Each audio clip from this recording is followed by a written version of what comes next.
이번 시간부터는 미래 예측 혹은 기술 예측 방법에 대해 살펴보고자 합니다. 우선 미래 기술 예측의 이해라는 주제로 이야기를 시작해 보겠습니다.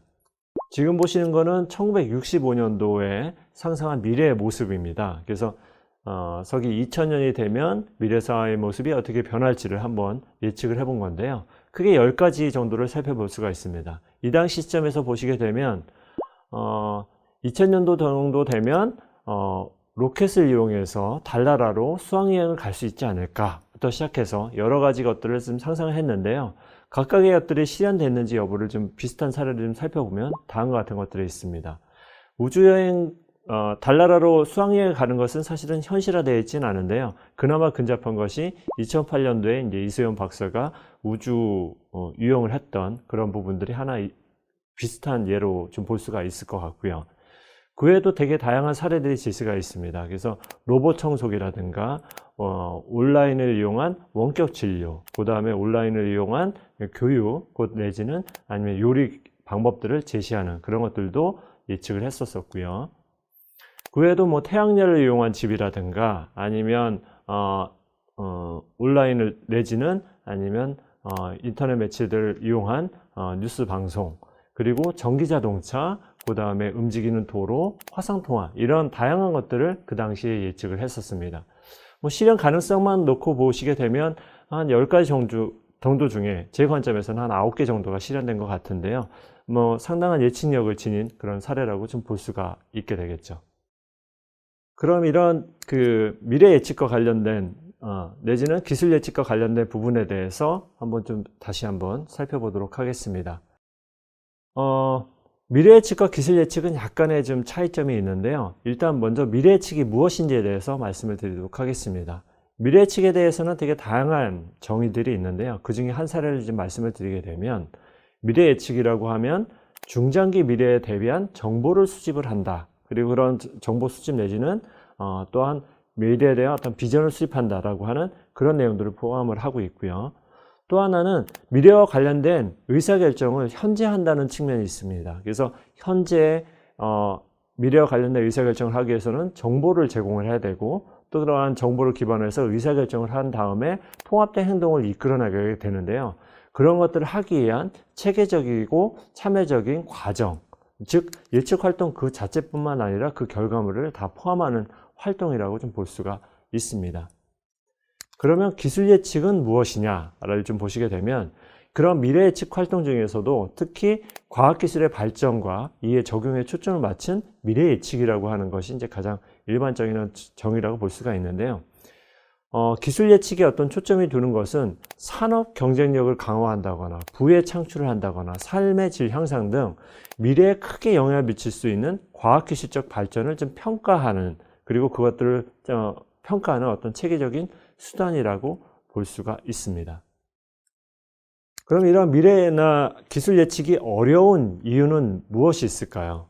내지는 이러한 예측을 하는 이유는 무엇이 있을까요? 좀 살펴보게 되면요. 미래라고 하는 것은 때로는 위기로 다가올 수도 있습니다. 반면에 새로운 기회가 될 수도 있고, 때로는 미래라고 하는 것이 그냥 호기심 어린, 궁금하기도 합니다. 어떻게 될지. 그래서 여러분들이 일상생활에서 좀 접하시는 것들을 보시게 되면, 여름철 되면 태풍 진로를 예측을 하게 됩니다. 그리고 주식 투자하시는 분들은 주가 변동에 대한 예측들을 하게 되고요. 주택 투자를 하거나 아니면 주택을 전세를 사시거나 아니면 주택을 매매하시는 분들 같은 경우에는 주택 가격 변동에 대한 부분들 예측을 하게 되고요. 프로야구 좋아하시는 분들 같은 경우는 프로야구 승부를 예측을 합니다. 이런 어떤 다양한 예측이라고 하는 활동들이 우리 생활에 많이 폭넓게 자리 잡고 있는데요. 이런 것들은 앞서 말씀드린 것처럼 새로운 위기로 다가올 수도 있고 기회로 될 수도 있고 어떤 호기심 어린 측면에서 예측을 하게 되는데요. 근본적으로는 이런 미래 예측이라고 하는 것은 인간의 어떤 본질적인 욕구라고 좀 볼 수가 있습니다. 그리고 그런 욕구에 기반해서 우리가 이러한 예측을 기반해서 어떠한 선택들을 보통 하게 되는데요. 그런 측면에서 예측을 하는 이유들을 라고 볼 수가 있습니다. 그럼 이런 미래나 기술 예측이 어려운 이유를 좀 살펴보게 되면요. 미래라고 하는 어떤 기본적인 속성이 예측을 어렵게 하는 이유라고 볼 수가 있습니다. 미래라고 하는 것은 아직 일어나지 않았습니다. 그래서 사전 검증이 불가능한 결국 미지의 세계라고 좀 볼 수가 있는데요. 몇 가지 미래와 관련된 어떤 속성적인 측면에서 봤을 때 예측이 어려운 이유를 살펴보도록 하겠습니다.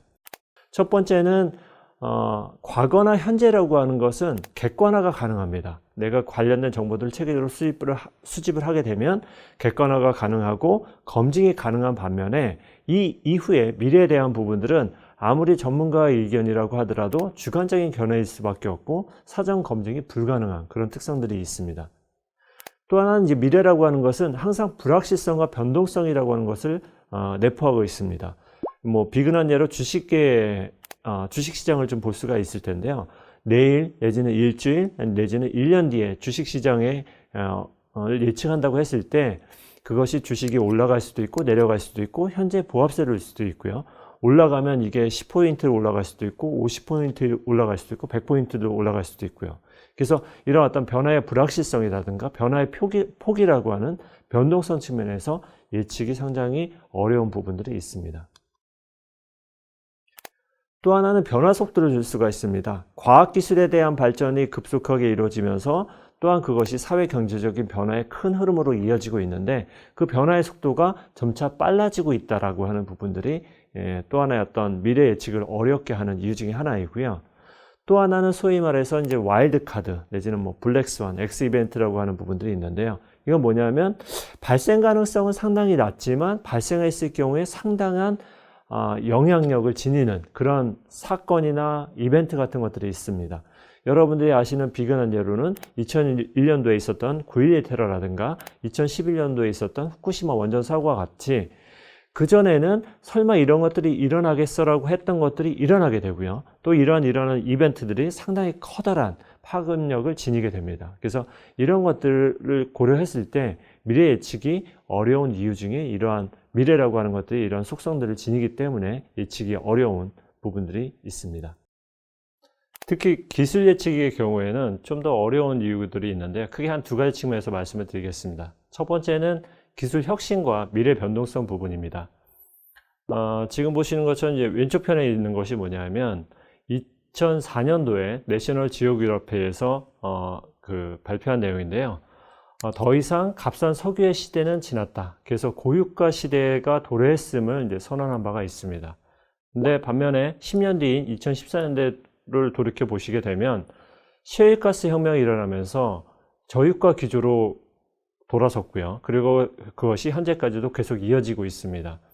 10년 전인 2004년도의 경우에는 이런 어떤 셰일가스에 관련된 어떤 기술 개발 내지는 기술 혁신에 대한 부분들을 그 당시에는 예측을 하기 어려웠고요. 그리고 그러한 어떤 기술 혁신이 미래에 어떤 변화를 일으킬지를 예측하는데 어려움이 있었습니다. 그래서 이런 기술 혁신에 대한 부분을 예측하기 어려운 것이 기술 예측을 어렵게 하는 첫 번째 이유라고 볼 수가 있습니다.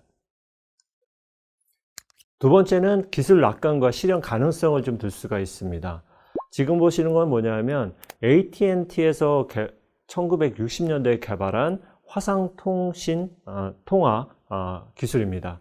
그래서 1969년도에 AT&T에서는 1985년도 정도 되면 화상통화 관련된 시장이 시장 규모가 50억 불 정도로 예측을 했고요. 그래서 그런 예측을 기반으로 해서 70년대, 80년대까지 제품을 꾸준히 생산을 했는데 결국은 시장 실패를 했습니다. 이유는 첫째는 가격이 높습니다. 그러다 보니까 이용자 자체도 좀 적었고요. 그리고 또 하나의 어떤 제품 성능 측면에서 보게 되면 낮은 대화 품질이라고 하는 어떤 문제가 있기 때문에 최종적으로는 이제 시장 실패를 하게 됐는데요. 이 당시 이제 AT&T 같은 경우에는 이미 기술이 개발이 됐기 때문에 그것이 커다란 어떤 시장을 창출할 것이라고 하는 어떤 기술에 약간 좀 초점을 맞춘 기술 낙관에 낙관주의에 좀 빠졌었고요. 그로 인해서 미래의 어떤 실현 가능성을 좀 더 과도하게 해석을 하면서 시장 실패한 그런 케이스라고 좀 볼 수가 있습니다. 이처럼 기술 예측이 어려운 이유 중에 하나는 또 하나의 어떤 기술 낙관이라고 하는 그런 부분들이 또 하나의 어려운 이유 중에 하나로 볼 수가 있습니다. 그럼 미래의 예측의 현대적인 의미에 대해서 한번 좀 살펴보도록 하겠습니다. 그러면 과연 이렇게 예측이 어렵다고 하는데 전문적 미래 예측은 가능한가에 대한 질문이 있을 수가 있는데요. 그에 대해서 저 같은 경우는 yes라고 답을 할 수가 있습니다. 이유는 지금 보시는 두 가지 이유를 들 수가 있는데요. 일단 미래라고 하는 거는 좀 더 전문적인 관점에서 보다 합리적인 수준으로 예측될 수 있다고 하는 겁니다.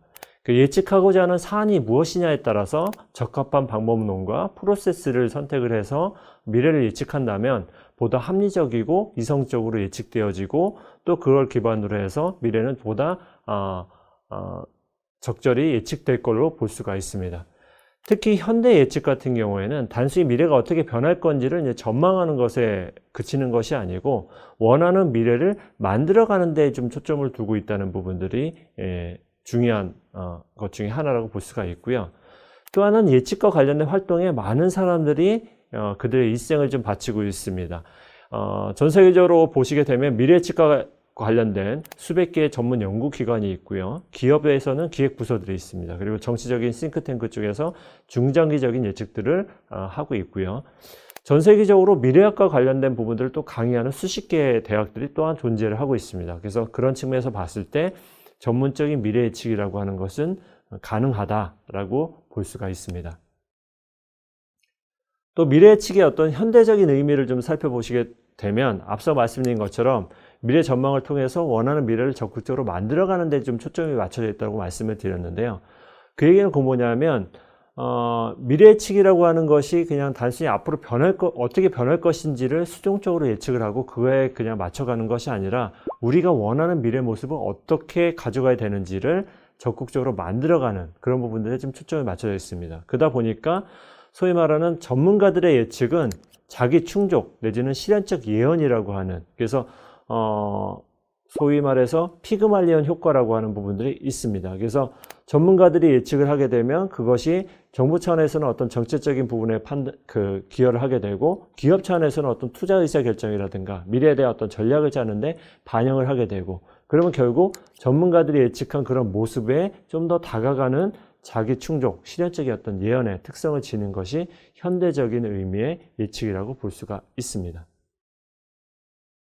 특히 이제 최근 국내 같은 경우에도 미래학에 좀 더 초점을 맞춰진 학위 과정이 개설된 바가 있습니다. 지금 보신 거는 2012년도에 카이스트 미래전략대학원에서 미래학이라고 하는 미래학을 좀 초점을 맞춰서 학위 과정을 개설한 그런 대학원이 설립되는 등 미래 예측이라고 하는 것이 좀 더 전문적인 관점에서 예측이 되고 있다. 그리고 미래에 대한 모습들을 주도적으로 만들어 가려고 하는 그런 변화 모습들이 있다는 것을 좀 살펴볼 수가 있습니다.